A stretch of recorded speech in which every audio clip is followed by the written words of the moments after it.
Doctor Mizanur Rahman Azhari ভাই আজকে তার ফেসবুক পোস্টে লিখেছেন যে আগামী নির্বাচনে ভোট একটি আমানত, এই আমানত সৎ যোগ্য দেশপ্রেমিক নেতাকে আপনারা নির্বাচিত করবেন। আল্লাহু আকবার বলেন। ডক্টর মিজানুর রহমান আজহারী ভাইয়ের এই পোস্টটা ভাইরাল হয়ে গেছে। প্রত্যেকটা চ্যানেলে বলা হচ্ছে যে আগামী নির্বাচনে সৎ মানুষকে ভোট দিতে বললেন মিজানুর রহমান আজহারী। শুধু আজহারী ভাইয়ের কথা না, এই বাংলাদেশের প্রত্যেকটা মসজিদের মেম্বারের ইমামের কথা, মুয়াজ্জিমের কথা, প্রত্যেকটা সচেতন নাগরিকের কথা, আগামীতে আপনাদের ভোটে সৎযোগ্য নির্ভীক দেশপ্রেমিক আমানতদার নামাজি মানুষকে নেতা বানাইতে হবে।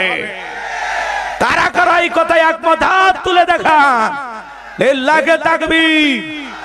হাত নামান। সৎ মানুষ হবে আমাদের নেতা। অসৎ মানুষকে নেতা নির্বাচিত করে সমাজে কখনো ভালো কিছু পাওয়া যাবে না।